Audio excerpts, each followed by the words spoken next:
آپ نے کہا علی کیسے آئے؟ چپ۔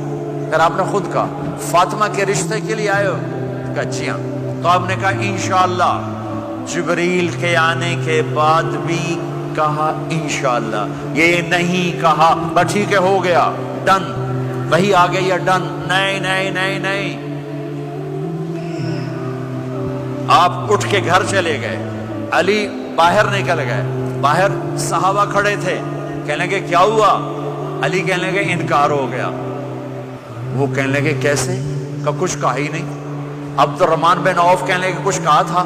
کہ انشاءاللہ کہا تھا۔ کہ بس پھر ہو گیا ہو گیا۔ یہ انشاءاللہ کیوں کہا؟ ہاں کیوں نہیں کی؟ آپ گھر گئے، کس کو بلا رہے ہیں؟ فاطمہ۔ کون؟ جنت کی عورتوں کی سردار، حسن حسین کی ماں۔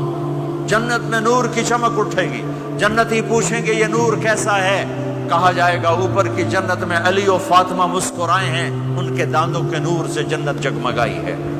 آپ نے کہا بیٹی فاطمہ علی کا رشتہ آیا ہے، ہاں کر دوں؟ اللہ اکبر اللہ اکبر۔ کیا فاطمہ نے انکار کرنا تھا؟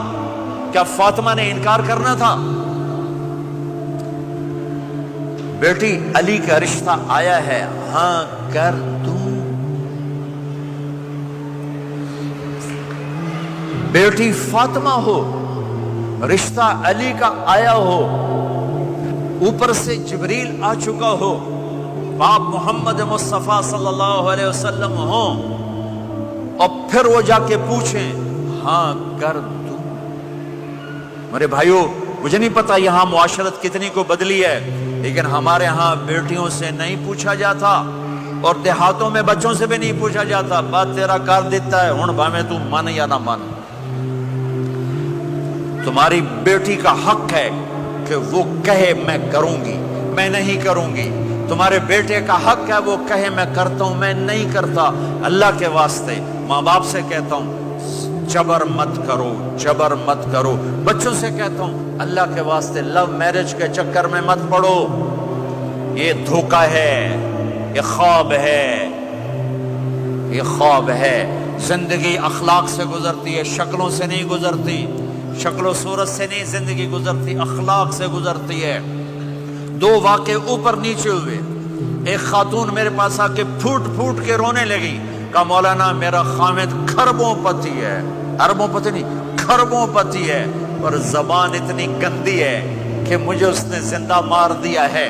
اور چند دن کے بعد ایک نوجوان ملا، کہا مولانا زندگی کی ہر دولت موجود ہے پر میری بیوی کی زبان بہت گندی ہے، میرا گھر برباد ہو کے رہ گیا ہے۔ ایک جگہ عورت کی تیزی نے گھر کو آگ لگائی ہوئی ہے، ایک جگہ مرد کی تیزی نے گھر کو آگ لگائی ہوئی ہے۔ گھروں کی آبادی اچھے اخلاق سے ہوتی ہے۔ بڑوں سے کہتا ہوں چھوٹوں سے رائے لے کر قدم اٹھاؤ، چھوٹوں سے کہتا ہوں ماں باپ کی رائے کو داخل کر کے چلو۔ اگر دونوں میں اختلاف ہوتا ہے تو پھر تو ماں باپ سے کہتا ہوں اپنے بچوں کی رائے کو ترجیح دو، زندگی انہوں نے گزارنی ہے۔ یہ میرے نبی کی ایک پاک پاکیزہ خوبصورت زندگی ہے۔ میرے بھائیو میں نے آپ کا زیادہ وقت لے لیا، احباب جمع ہے میر حال دل کہہ لے، پھر التفات دلے دوستاں رہے نہ رہے۔ آپ ایک معاشرے میں رہتے ہیں، آپس میں لڑائیاں بھی ہوں گی، جھگڑے بھی ہوں گے، اور بہت سے ایسے ہوں گے عورت عورت سے نہیں بولتی، مرد مرد سے نہیں بولتا۔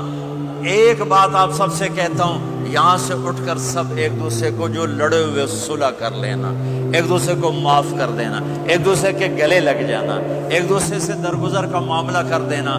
اور خامد اور بیوی اگر لڑے ہوئے ہوں تو ان کی صلح اتنی طاقتور چیز ہے کہ ان کے صلح کرتے اللہ ان کے پچھلے سارے گناہ معاف کر دیتا۔ شیطان روزانہ اپنی کچہری لگاتا ہے، شیطانوں سے پوچھتے ہاں بھائی کی کر کے آئے ہو؟ جی چوری کرائی، یوں سر ہلاتا ہے، ڈاکہ، نماز نہیں پڑھنے دی، ٹھیک۔ ایک لمبی فہرست ہوتی ہے وہ۔ ایک لنگڑا شیطان کالا جا پچھو کھلو کے آندا ہے، استاد جی میاں بیوی نو لڑایا کا پتر شاباش تو اگاں آ جا آ جا آ جا آ جا آ جا، اس کو گلے لگاتا ہے، اس کو پاس بٹھائے، اور کمبخت تو یہ ہے اصل کام۔ خامد اور بیوی کی لڑائی، نسلیں برباد ہو جاتی ہیں، نسلیں۔ ہر کلاس میں ٹاپ کرنے والے لڑکے نے 2 دفعہ خودکشی کی کوشش کی. ماں باپ کی لڑائی، ماں باپ کی لڑائی. تو میرے بھائیوں، اپنے نبی والے اخلاق کے ساتھ زندگی گزارنا سیکھو. سچ بولو، یہ آپ کا دیس ہے، اس کو ٹیکس پورا دو، اس کے ساتھ دھوکہ نہ کرو، اس کے ساتھ فراڈ نہ کرو، اس کے ساتھ 2 نمبری نہ کرو، دیانتداری کی زندگی گزارو، سچائی کی زندگی. یا مختلف مذاہب کے لوگ رہتے ہیں، سب کو عزت دو، سب کو احترام دو، سب کی قدر کرو. کون اللہ کے ہاں سہاگن ہے یہ تو موت کے بعد پتہ چلے گا، لیکن تمام کو احترام دو، تمام کو عزت دو. ایک غیر مسلم کا جنازہ گزرا، میرے نبی کھڑے ہو گئے. غیر مسلم کا میرا نبی کھڑے کہا یا رسول اللہ یہ مسلمان نہیں. آپ نے کہا انسان تو ہے، انسان تو ہے. اب اس کے احترام میں کھڑے ہو گئے. تو بھائیو، تمام اہل مذاہب کو عزت دو، احترام دو، تو انشاءاللہ